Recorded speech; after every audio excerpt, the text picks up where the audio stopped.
Olá pessoal, aqui quem fala é o engenheiro agrônomo André Futman, canal Plantas Sem Mistério e blog Orquídea Sem Mistério. Bom pessoal, estou aqui hoje, dia 20 de março, quase um mês após a postagem daquele vídeo de comunicado, vendas e rifa, em que nesse vídeo eu pedi para vocês colocarem na postagem do vídeo, nos comentários, perguntas para que eu então fizesse um vídeo as respondendo. Pois então agora vamos às respostas das perguntas que vocês colocaram lá no comentário no vídeo, que vai estar agora na sua direita na telinha, pessoal, para quem não viu, para ver lá este vídeo, ok? Então vamos agora começar com as perguntas. Vamos à primeira pergunta, da mais recente para a mais antiga. Vamos lá? Começando agora, pessoal, vamos às perguntas. Comentários que não forem perguntas, não vou estar repetindo aqui não. Então, vamos lá. Primeira pergunta, há 2 semanas atrás, da Lisbeth Alvarenga. Vamos ao seguinte. Quantas vezes a gente molha a orquídea por semana? Bom, Lisbeth, para essa resposta, depende. Não existe uma regra específica fixa. Vai depender do quê? Vai depender do seu clima, do seu ambiente de cultivo, se ele é mais ventilado, se ele é mais abafado, se o local é mais seco, se é mais úmido. Vai depender da época do ano, se é verão, se é inverno, se está chovendo, se está fazendo sol. Vai depender da temperatura, se está frio ou calor. Vai depender do tipo de vaso que você está utilizando. Se é vaso de barro, vaso de plástico, cachepô de madeira ou toquinho. Pois em cada um deles o tempo de secagem vai ser bem diferente. Vasos de plástico demoram mais tempo para secar. Vasos de barro secam mais rápido. Cachepô de madeira e toquinhos secam ainda mais rápido. O tipo de substrato também vai influenciar muito. Se é um substrato mais novo, ele seca mais rápido. Se é um substrato envelhecido, mais compactado, ele retém mais umidade. Se ele é à base de esfagno, ou de casca de pinos, ou de chip de coco, ou de brita, também vai influenciar no tempo de secagem. Britas, macadâmia, carvão, isopor secam mais rápido. Esfagno, casca de pinos já mais envelhecida, chip de coco, demoram mais para secar. E assim vai. Então, é importante você observar. E aí você pode estar colocando o dedão lá dentro do seu vaso de orquídea para saber se precisa molhar ou não. Se o dedo sair úmido, não precisa molhar. Se sair seco, pode molhar com vontade até a água escorrer bem no vaso. Perfeito? Ok, então agora vamos para a próxima pergunta. Vamos agora para a segunda pergunta, pessoal. A segunda pergunta da Ivone Rodrigues, que estava inclusive numa resposta aqui há 2 semanas atrás também. Vamos à pergunta. Ela diz o seguinte: eu comprei a cauda bordaleza, ela fala na embalagem, uso para hortaliça e frutíferas. Como usar e se posso usar? Tenho medo de usar, pois já ouvi falar que cauda bordaleza mata as orquídeas. Me ajude aí, amigo. Bom, Ivone, é o seguinte. Em relação à cauda bordaleza, muita gente acredita que não pode usar, que mata orquídea, que não sei o quê, mas não é bem por aí, não. Pode usar sim, desde que você saiba como usar. Vamos lá. Existem vários produtos no mercado sendo vendidos como cauda bordaleza, principalmente produtos prontos que você só dilui na água e pronto. Para esses produtos prontos, eu não recomendo que use em orquídeas, porque isso aí não é cauda bordaleza. Não é cauda bordaleza. Ou seja, vai dar problema. Vai começar a dar problema, pode dar problema por conta de a gente não saber qual é a dosagem que está ali naquele produto, não saber se foi bem neutralizado ou não, Pois a cauda bordaleza legítima, você faz na hora, de acordo com a receita que você acha fácil na internet, na Embrapa. Aqui no meu canal Planta Sem Mistério tenho vídeos ensinando a fazer calda bordaleza. Vou deixar agora aqui na direita o link da playlist das caldas para você poder ver direitinho, ok? Então, se o seu produto for desses tipo pronto, que só dilui na água e pronto, não use de jeito nenhum. Se o seu produto for da tipo kit, que vem os dois ingredientes da calda bordaleza, sulfato de cobre separado, mais cal virgem separado para você preparar na hora, aí sim você pode usar. Dosagem recomendada para orquídeas é até 5 gramas por litro do sulfato de cobre e igualmente do cal virgem, para uma perfeita neutralização, beleza? Essa dosagem para orquídeas funciona bem sem causar problemas para elas, quando bem neutralizada. Como falei agora, aqui no canal você encontra tudo sobre calda bordaleza, beleza? Então, pode usar se for o kit fazendo a receita recomendada. Produtos prontos, de jeito nenhum. Espero ter te ajudado e vamos agora para a próxima pergunta. Vamos agora para a terceira pergunta.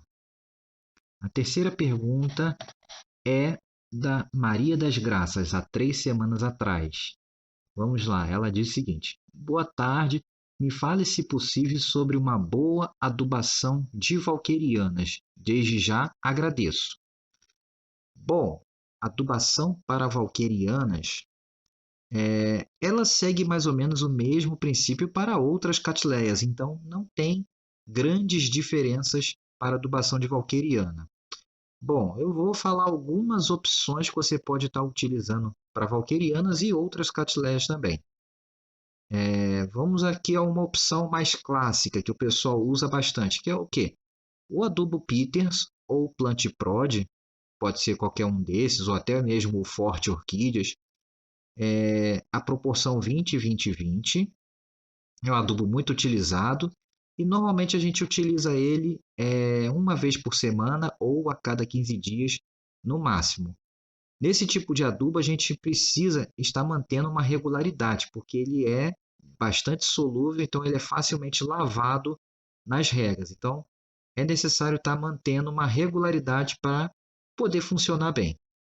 Além disso, vai ser necessário, por esse adubo não conter cálcio e alguns micronutrientes, é necessário fazer uma complementação com cálcio e, se possível, uma fonte de micronutrientes ou uma fonte orgânica. Então, podemos utilizar como fonte de cálcio, tem da própria Peters ou da própria Plant Prod, existe um adubo chamado Calmag, que é de cálcio e magnésio, e podemos estar usando, intercalando nas aplicações com o 20-20-20. Funciona muito bem. Outra opção, existe no mercado também vários adubos à base de cálcio, como o Calbit C, que é um cálcio muito bom, o nitrato de cálcio, e também usando da mesma maneira, intercalando com o 20-20-20, ok? Então, e também podemos estar fazendo adubação orgânica trimestral, a cada 3 meses, com farinha de osso e torta de mamona, para complementar o cálcio e micronutrientes do 20-20-20. Podemos estar usando também o bocashi, também a cada 3 meses, complementando essa adubação que eu falei. Outra opção de adubação que você pode utilizar, por exemplo, é o osmocote, aqueles bolinhas que vão liberando lentamente, ou osmocote ou basacote. A formulação mais recomendada é a 14-14-14, mas ela também precisa ser complementada. Então, podemos estar complementando o cálcio com um adubo de cálcio desses líquidos que eu falei anteriormente, ou com adubação orgânica, tipo torta de mamona ou com farinha de osso, que podem ser usadas na mesma proporção, ou bocashi, a cada 3 meses também, certinho? E o osmocote, normalmente de 3 a 4 meses, dependendo da formulação que você conseguir. Também é uma opção que funciona. Outra opção de adubação que você pode usar nas valquerianas e outras orquídeas, outras catleias. Por exemplo, tem o BG Orquídeas, que é um adubo muito bom também, ou o Nutriorquis, que é um adubo mais recente agora, que está sendo lançado há pouco tempo. E você pode estar utilizando esse adubo, ou BG, ou esse Nutriorquis também, semanalmente ou quinzenalmente também. Esses já são adubos mais completos, então não é necessário fazer a complementação, nem com fonte orgânica, nem com fonte de cálcio, pois eles já possuem cálcio e micronutrientes na sua formulação, ok? E normalmente as catleias, que são muito exigentes nesse elemento, elas respondem muito bem à adubação com Nutriorg ou com BG Orquídeas. Perfeito? Espero ter te ajudado em relação à adubação. Agora vamos à próxima pergunta.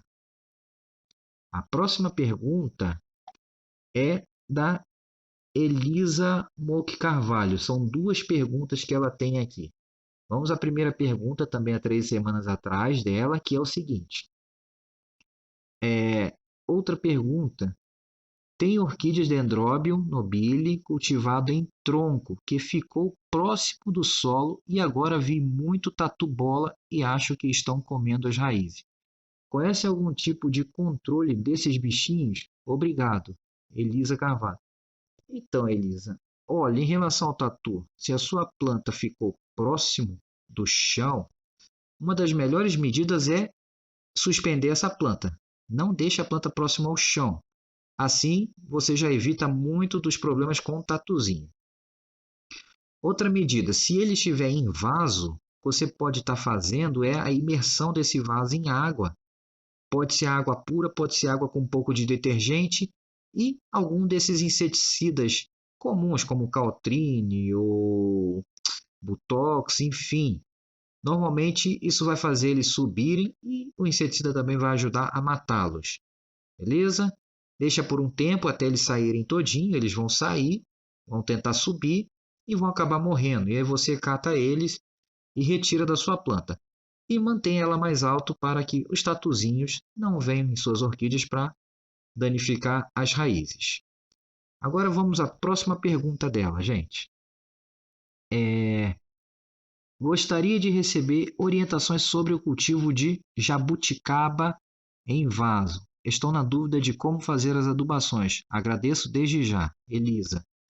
Bom, Elisa, agora indo para jabuticaba, em relação a jabuticaba em vaso, primeira coisa, jabuticaba é uma planta muito exigente em água e é uma planta de desenvolvimento lento, metabolismo um pouco mais lento. Porém, ela necessita estar sempre bem adubada e uma terra rica em matéria orgânica.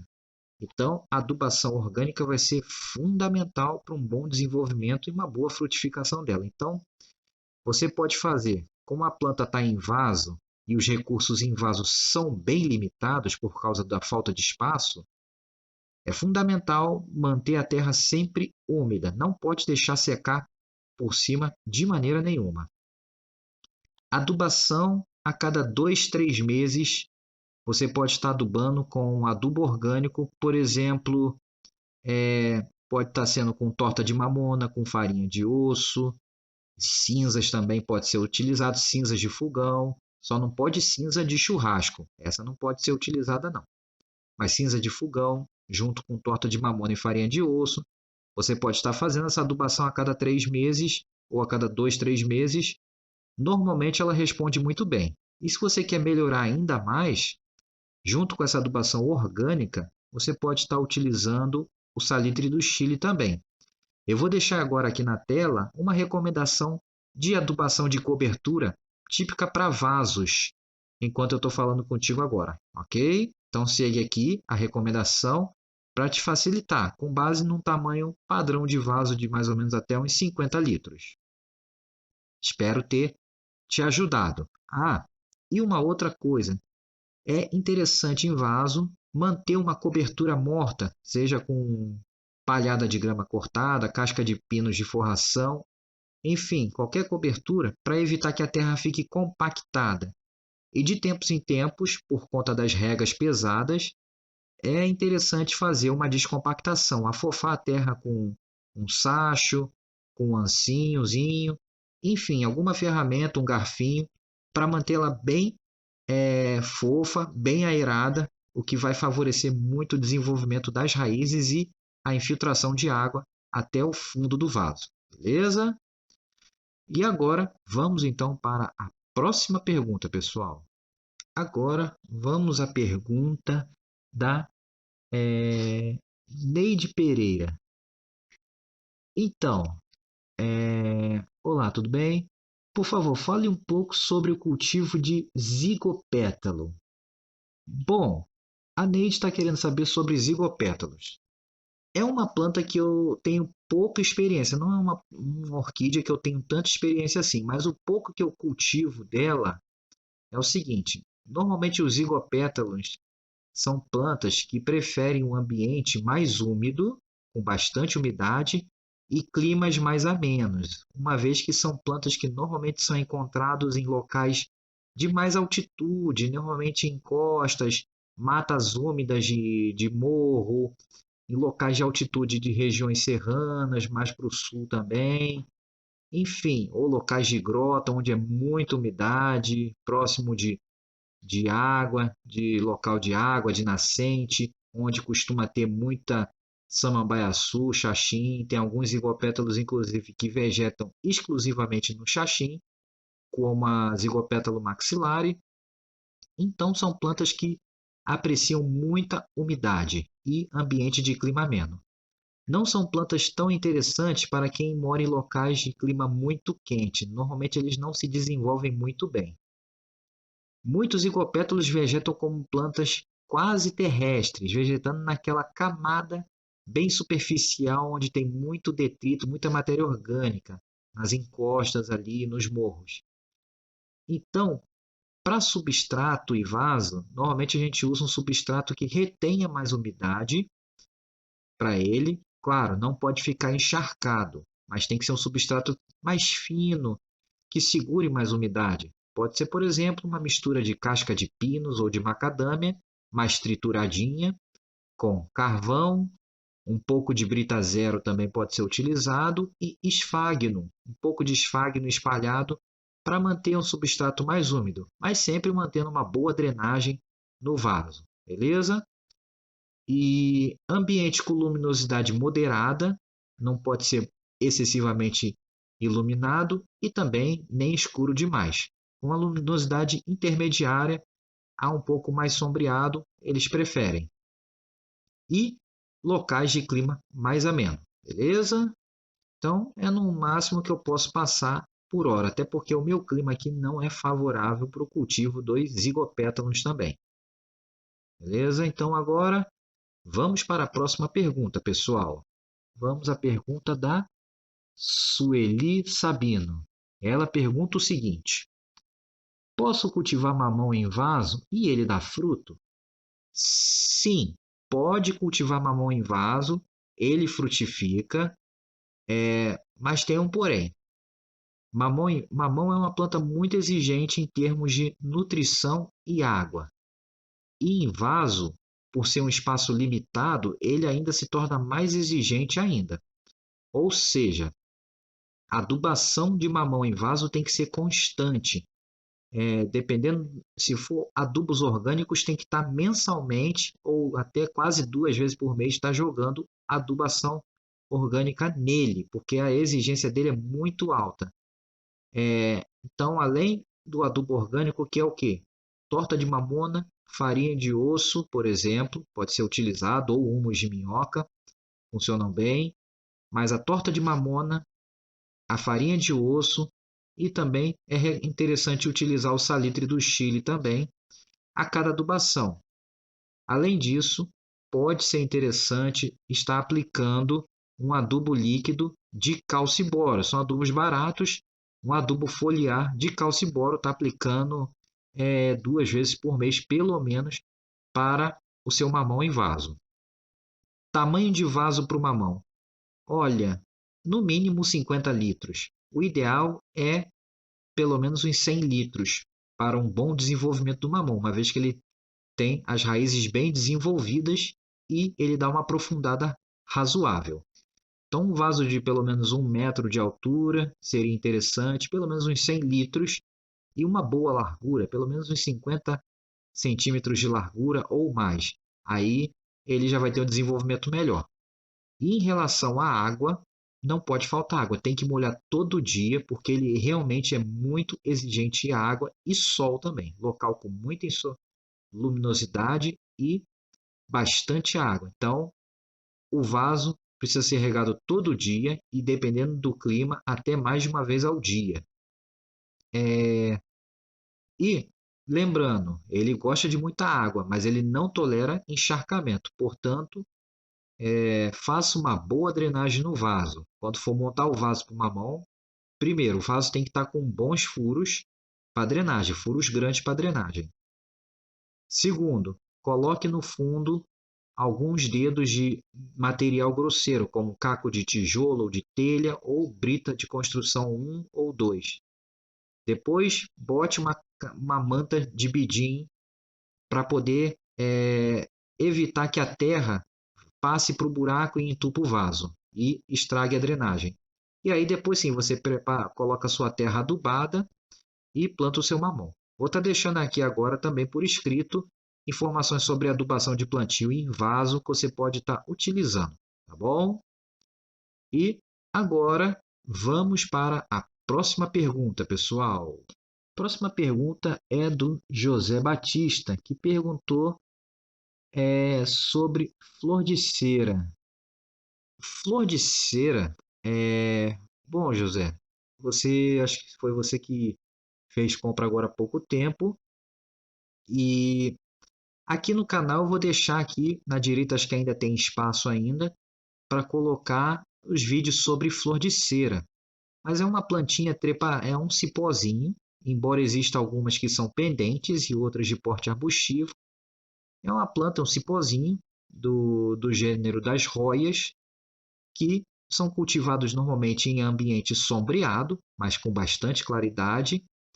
E é uma planta ótima para varandas, terraços, locais cobertos, mas com muita claridade, sendo uma planta de interior, de varandas, enfim, e que possui uma floração muito bonita. Existem várias variedades, mas normalmente as pessoas conhecem as flores de ceras, começam a conhecer elas pela roia carnosa, que é aquela rosinha mais comum que você está vendo agora na imagem aí, na foto, beleza? Aí entrando lá naqueles vídeos, você vai ver informações mais detalhadas sobre o cultivo, como é que é o tipo da planta, como é que ela se desenvolve, substratos, ok? Então, não deixa de assistir lá. Vamos lá, então, agora para mais umas perguntas, pessoal. Beleza? Próxima pergunta aqui é da Nilza Maria David Juan. Deve ser os dois aqui. Bom, vamos lá. A pergunta é o seguinte. Boa noite, André. Não estou tendo resultado com adubação nas frutíferas. Meus vasos são de 50 litros. Por favor, queria saber a quantidade, o intervalo e quais adubos colocar em cada vaso. Bom, Nilza, é o seguinte, em relação a frutíferas, vasos de 50 litros são vasos de bom tamanho para boa parte das frutíferas, mas algumas podem ser necessários vasos maiores, por ter um crescimento mais agressivo. O mamão, por exemplo, é interessante usar vasos maiores, mas outras frutíferas vão se dar bem nesse tipo de vaso. Em relação à adubação, como você vai estar num sistema fechado, com pouca terra ali, pouco espaço para a planta se desenvolver, espaço limitado, fatalmente vai ter problema de desnutrição se não for tomados cuidados. Então, a adubação em vaso ela tem que ser constante. Tirando o mamão, que a gente faz adubação mensal ou até 2 vezes por mês, nas demais fruteiras, normalmente a gente faz adubação a cada 2 ou 3 meses, com adubação orgânica. Então, você pode estar utilizando nessa adubação, por exemplo, torta de mamona com farinha de osso é uma boa opção. Pode ser os estercos ou humus de minhoca ou bocache. Vou estar deixando na tela aí algumas informações sobre adubações, opções, beleza? Mas um exemplo aqui que você pode usar. Pode usar, por exemplo, a torta de mamona com farinha de osso, conforme está aqui na tela agora aparecendo para você, a cada 2, 3 meses. E pode estar utilizando junto o salitre do Chile, também, que é um adubo mineral, porém de origem natural, e que vai fornecer nutrientes de forma mais rápida para a planta, enquanto os orgânicos vão liberando gradativamente. Então, isso ajuda uma resposta mais imediata, enquanto o adubo orgânico vai liberando gradativamente e assim a sua planta tende a manter uma boa nutrição. A torta de mamona é rica em nitrogênio e outros elementos. A farinha de osso tem bastante cálcio e fósforo, então ela vai ajudar muito em termos de floração, enraizamento e outras funções na planta, mas principalmente essas duas. O salitre do Chile ele tem bastante potássio, além de nitrogênio, então vai ajudar na frutificação também, manter a planta com as folhas com um verde, uma cor mais bonita também, as flores mais viçosas. Que mais? E também vai melhorar o sabor das frutas. Outra fonte de potássio também que existe é as cinzas de fogão, de lenha. Só não pode utilizar, nesse caso, cinzas de churrasco, beleza? Então, eu deixei aqui algumas informações escritas para você pegar. No caso de mamão, como eu falei, a adubação tem que ser mais frequente por causa da exigência e do desenvolvimento muito acelerado do mamão, ok? Além disso, eu recomendo também que faça a adubação periódica foliar com um adubo de cálcio e boro. A gente encontra facilmente no mercado, pois são plantas que têm uma exigência alta nesses elementos e são muito importantes para segurar as flores e para o desenvolvimento da brotação também. Beleza? Agora, então, espero ter ajudado. Vamos para a próxima pergunta, pessoal. Vamos lá. A próxima pergunta aqui é da Dalva Rodrigues. Vamos lá. Olá, muito obrigado por esse vídeo.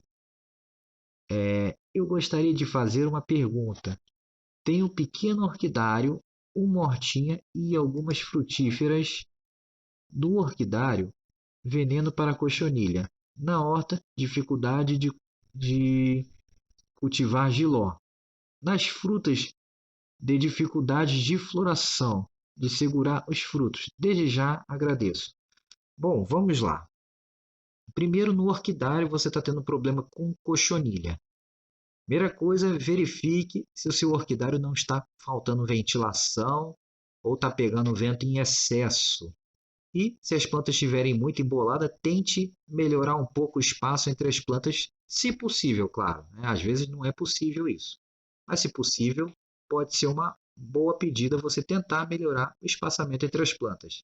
Dar uma limpada, enfim, isso já ajuda bastante. Remover aquelas palhas velhas de planta que já estão secas, que podem ser removidas. Isso tudo ajuda bastante. E se está muito problemático a cochonilha, você pode estar entrando, por exemplo, com um colosso. O colosso você vai usar 2 ml por litro e para melhorar a eficiência, adiciona óleo de nim a 2 ml por litro também, junto com o colosso. Aplica sempre no final do dia. Essa solução normalmente resolve bem o problema, mas às vezes é necessário fazer uma segunda aplicação uma semana depois. Tem que aplicar na planta inteira, principalmente a parte de baixo das folhas, no miolo ali onde as cochonilhas se encontram, ok? Em relação à horta no cultivo de jiló. Jiló é uma planta que vai desenvolver melhor em clima mais quente a intermediário. Então, locais onde são muito frios, normalmente ele não desenvolve tão bem. Então, é uma planta indicada para o cultivo de verão. Em locais de clima quente, dá para se cultivar o ano inteiro praticamente. Jiló é da família do tomate, uma solanácea, e é muito exigente também em termos de cuidado com adubação e rega. Então, você vai utilizar, no caso no jiló, primeira coisa, terra tem que estar bem adubada, bem estercada.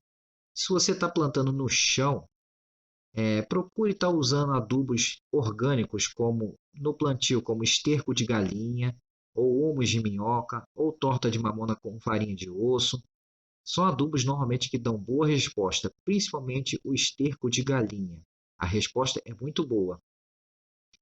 E o jiló, por ser uma planta muito exigente em potássio, então outra adubação orgânica interessante para ele é as cinzas de fogão. Ele responde muito bem à adição de cinzas na adubação. Então, como é que você vai fazer?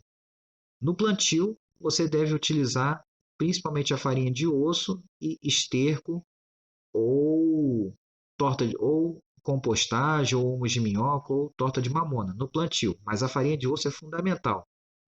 No primeiro mês, né, quando a muda já tiver quase com um mês, você vai fazer a adubação de cobertura, que pode colocar cinzas e esterco de galinha ou torta de mamona. Não precisa farinha de osso.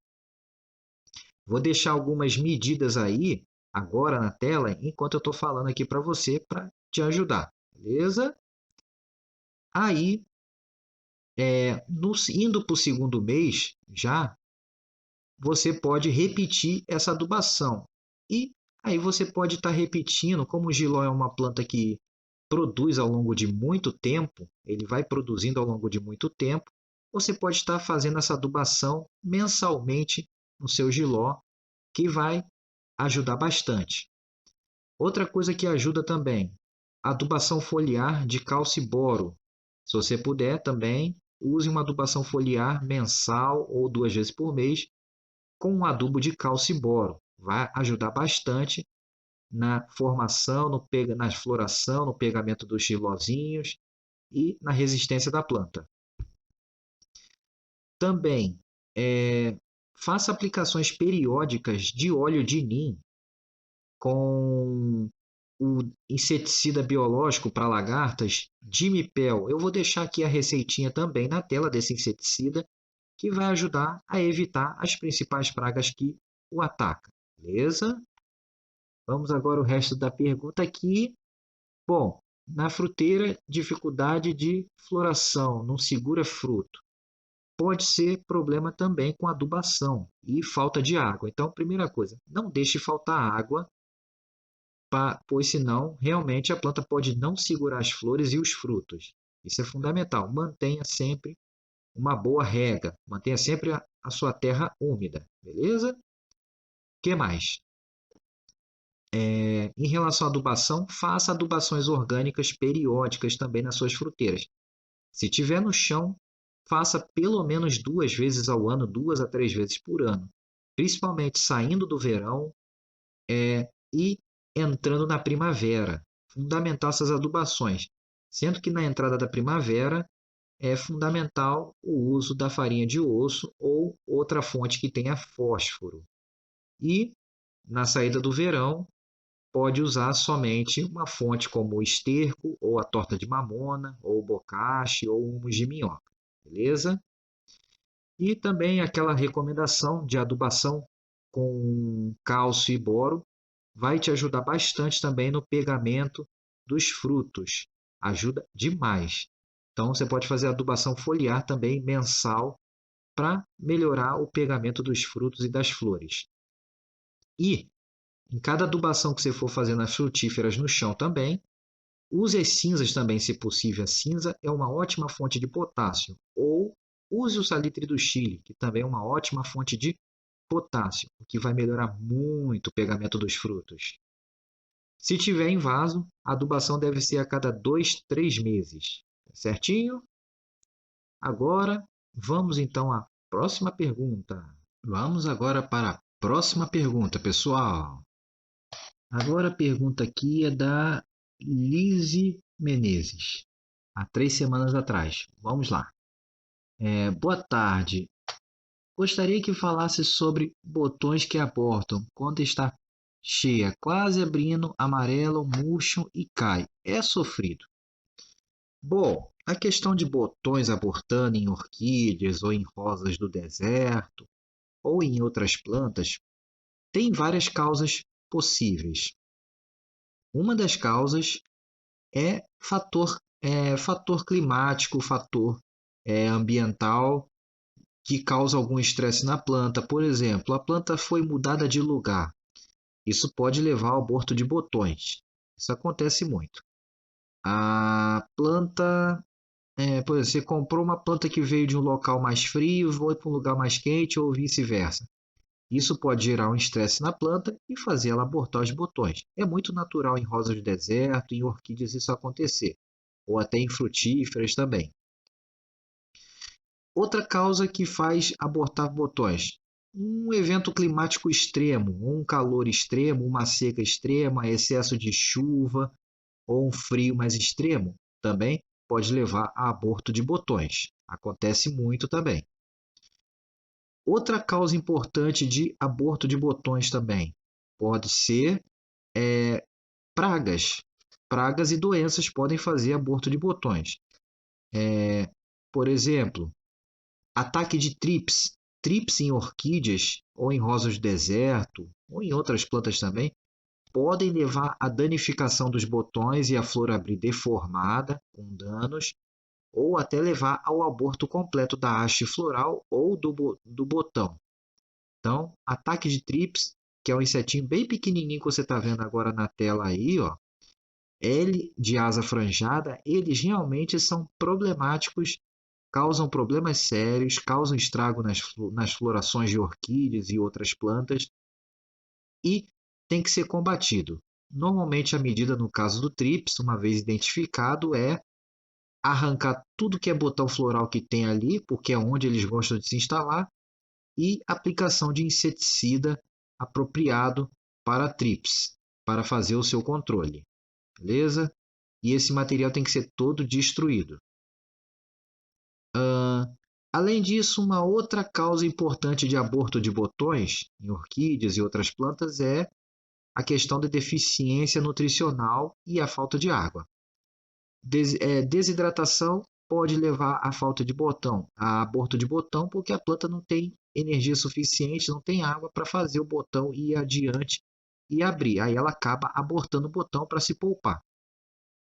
E a deficiência nutricional, principalmente uma deficiência severa de cálcio, também de boro, mas principalmente a de cálcio em orquídeas, pode levar ao aborto de botões. E a orquídea é uma planta muito exigente em cálcio. Então, as deficiências de cálcio podem levar desde o enfraquecimento da planta, mais brando, deixando ela mais sensível ao ataque de pragas e doenças, como pode, em casos mais moderados e severos, a levar a aborto de botões florais, aborto de espatas, aborto de hastes, aborto de brotações, queimaduras de ponta de folhas jovens, e, nos casos mais severos ainda, deficiência no enraizamento, raízes fracas, falta de enraizamento e apodrecimento precoce de brotos. Os brotos simplesmente apodrecem antes de se formar. Aí pensa que é uma doença, mas não. Normalmente é uma deficiência severa de cálcio. E normalmente essa deficiência está relacionada a problemas com a água, falta de irrigação adequada, problemas com o substrato. O substrato já está inadequado, muito velho, muito ácido e a planta não consegue enraizar nele. E também, claro, a própria falta de adubação adequada com o cálcio.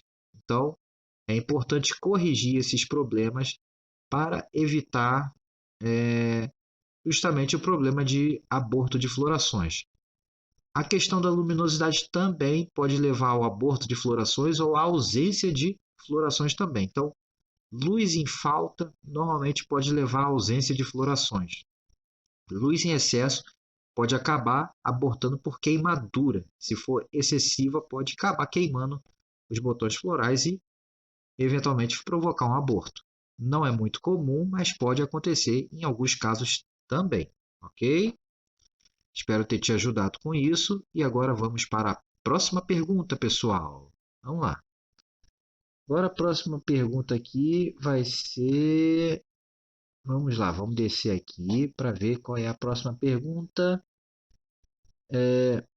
Aqui do canal Sempre pela Natureza do Gouveia.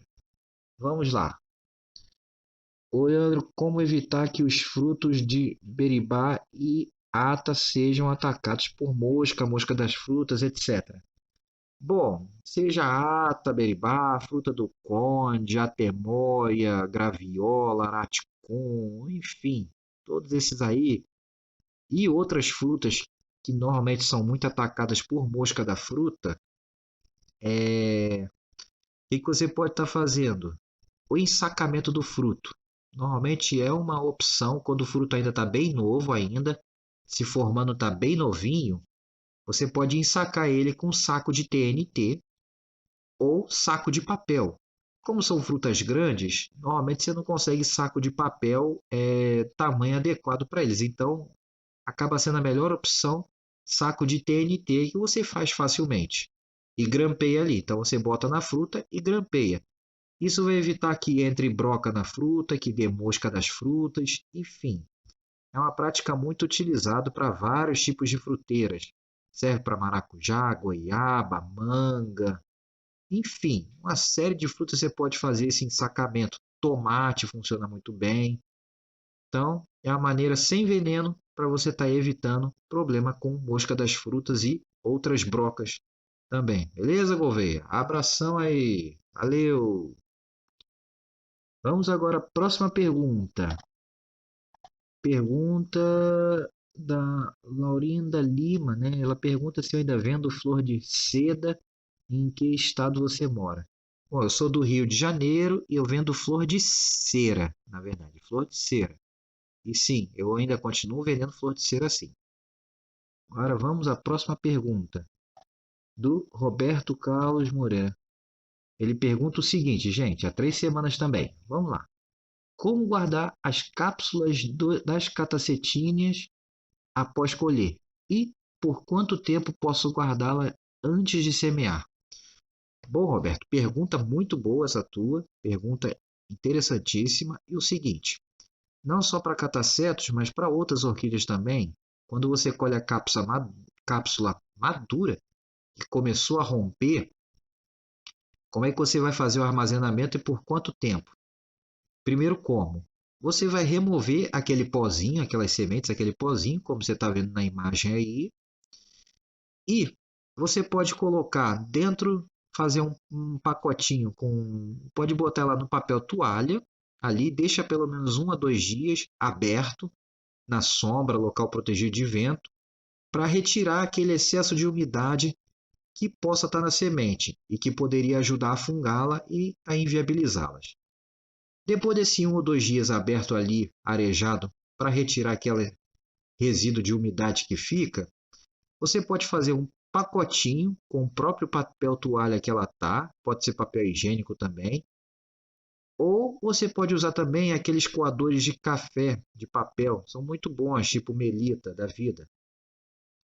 Então, você secou a semente ali, depois você pode, por exemplo, fazer o pacotinho ou guardar dentro daquele coador de papel e fechar ele ali direitinho para a semente não vazar, botar uma fitinha só para segurar ali, para a semente não ir embora ou enrolar. E aí você escreve ali a data e a planta que você colheu, o cruzamento, enfim, as informações importantes. Depois disso, você coloca dentro de um potinho, esses pacotinhos de semente, dentro de um potinho e com tampa e bota na geladeira na parte de baixo, lá embaixo, perto da gaveta dos legumes, das verduras, beleza? E, em média, a semente pode ficar 1 ano. Ela, até 1 ano, ela ainda germina relativamente bem. A partir de 1 ano, ela já perde muito o poder de germinação. Isso vale também para as políneas. As políneas você pode armazenar até uns 6 meses em média, até uns 6, 8 meses. As políneas normalmente também ainda funcionam bem para usar para polinizações futuras. Beleza? Bom, espero ter ajudado e vamos ver agora. Próxima pergunta. Agora, pergunta da Valéria aqui, Valéria Silva, gente. Ela está falando o seguinte: minha orquídea está cheia de formiga. Qual o melhor tratamento? Botou testamento, mas isso aí é o corretivo. Bom, vai depender.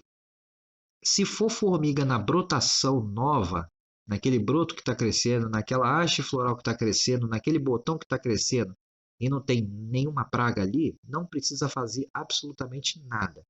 É normal as formigas ali e elas não causam mal algum à sua orquídea. E por que elas estão ali? Porque o broto solta um néctar adocicado, muitas vezes para atraí-las mesmo, justamente porque elas fornecem alguma proteção contra insetos maiores, como lagartas, por exemplo, ou outros mastigadores, como besouros, enfim. Então, elas não fazem mal algum. Se está aquelas formiguinhas no substrato fazendo ninho dentro do vaso da sua orquídea, aí o que você pode fazer? Imersão em água, você mergulha o seu vaso dentro da água por alguns minutos, completamente, e essas formigas vão sair todinha do substrato, elas vão sair fora e vão acabar morrendo. E aí pronto, você se livra delas até sem usar veneno algum. Beleza?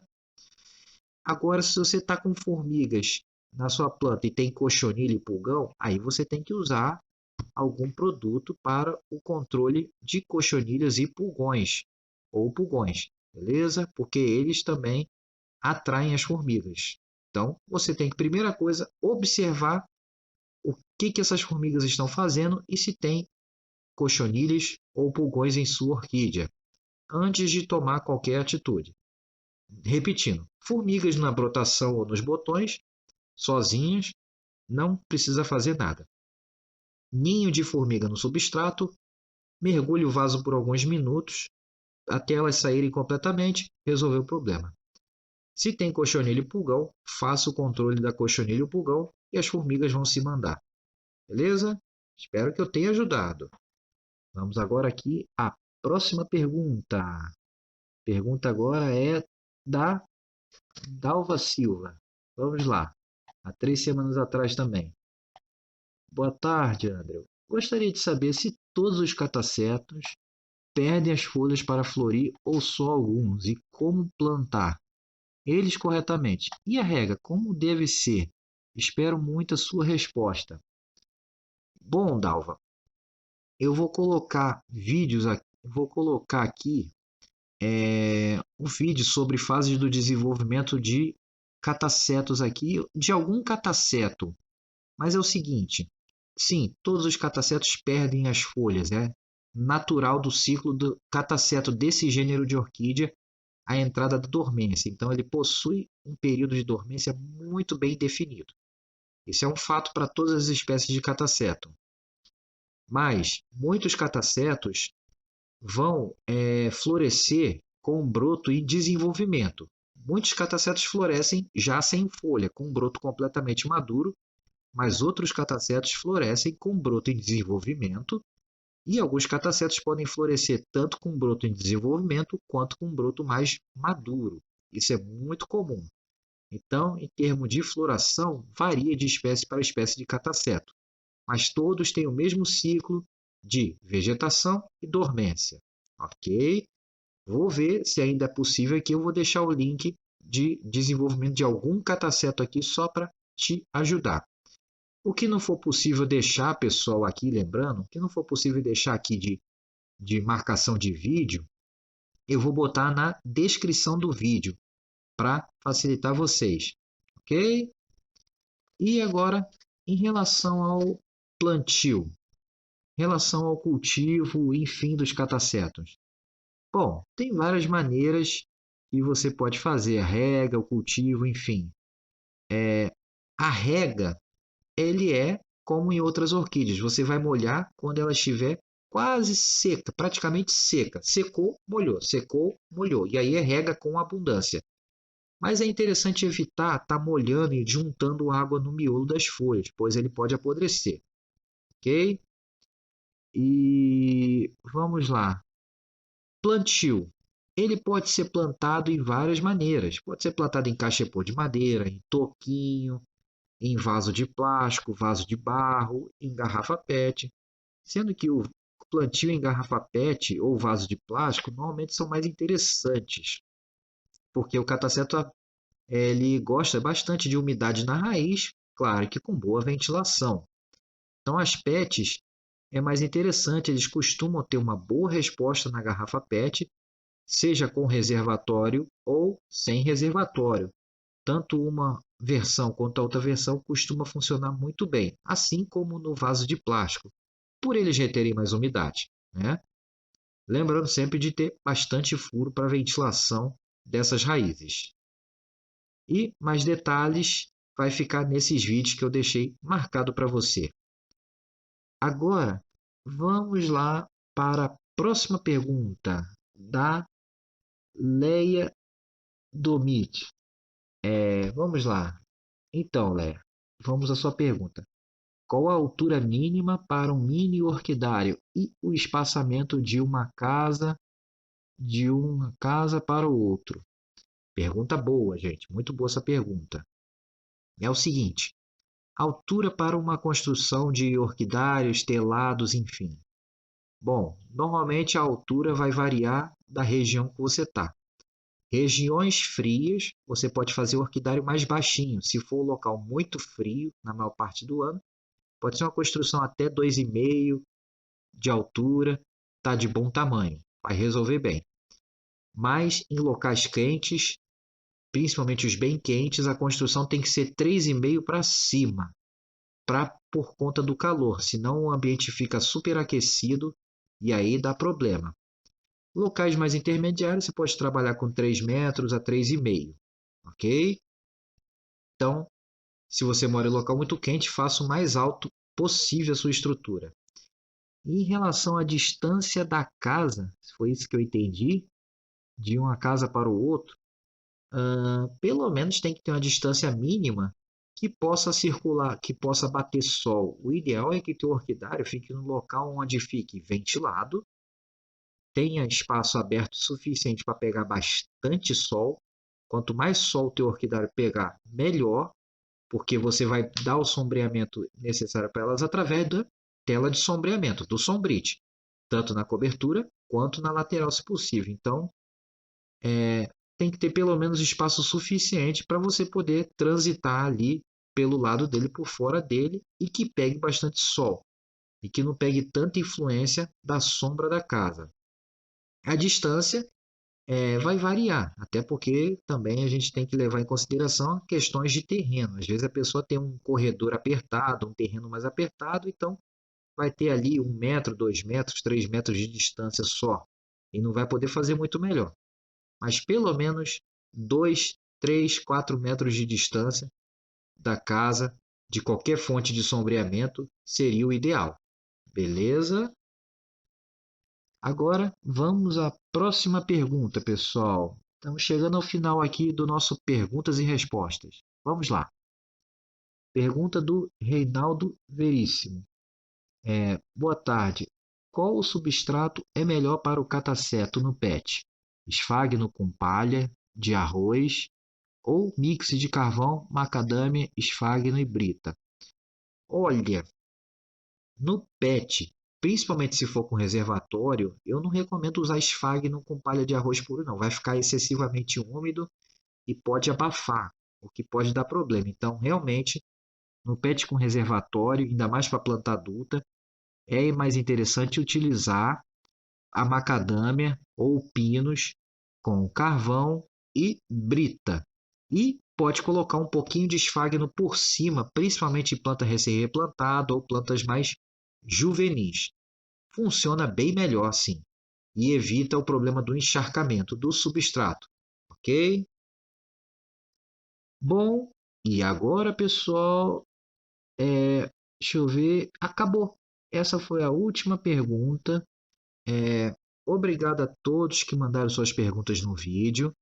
Esse foi o primeiro perguntas e respostas do canal. Em breve farei outras perguntas e respostas e também responderei todos os comentários por escritos assim que possível, pessoal. Beleza? Sempre que possível eu tento responder a todos, mesmo que com um grande atraso, até porque realmente é bastante trabalhoso, mas sempre que possível tento dar atenção a todo mundo da melhor forma possível. Então, me despedindo agora de vocês aqui, gente, só para finalizar o vídeo de perguntas e respostas, lembrando, ainda tenho flores de cera disponível para venda, também tenho orquídeas disponível para venda. Mais detalhes, me chamem no contato que aparece aí no WhatsApp para mais detalhes sobre as flores de ceras e as orquídeas que eu tenho disponível. Além de que também eu tenho ainda a rifa, gente, a rifa da reconstrução do orquidário com premiações incríveis de orquídea. Também me chamem lá no WhatsApp para mais detalhes e adquirirem os números, gente. Apenas R$ 7,00 o número da rifa, beleza? E era isso que eu tinha para falar com vocês. Logo, logo teremos mais novidades. Não deixem também de assistir os demais vídeos do canal sobre hortaliças, sobre frutíferas e outros assuntos relacionados a plantas, orquídeas, flor de ceras, flor de maio, dama da noite e por aí vai, gente. Conto com vocês. E claro, quem ainda não está inscrito no canal, se inscreva, deixe o joinha nesse vídeo e ative o sininho para receber as atualizações. E lembrando que essas perguntas que eu acabei de responder nesse vídeo não é só para quem fez as perguntas. Muita gente pode ter a mesma dúvida, então, com certeza, espero que as respostas ajudem muitas e muita gente. Ok? E agora eu estou indo, gente. Forte abraço a todos e até a próxima em Plantas e Orquídeas Sem Mistério. Tchau, tchau. Agora eu fui.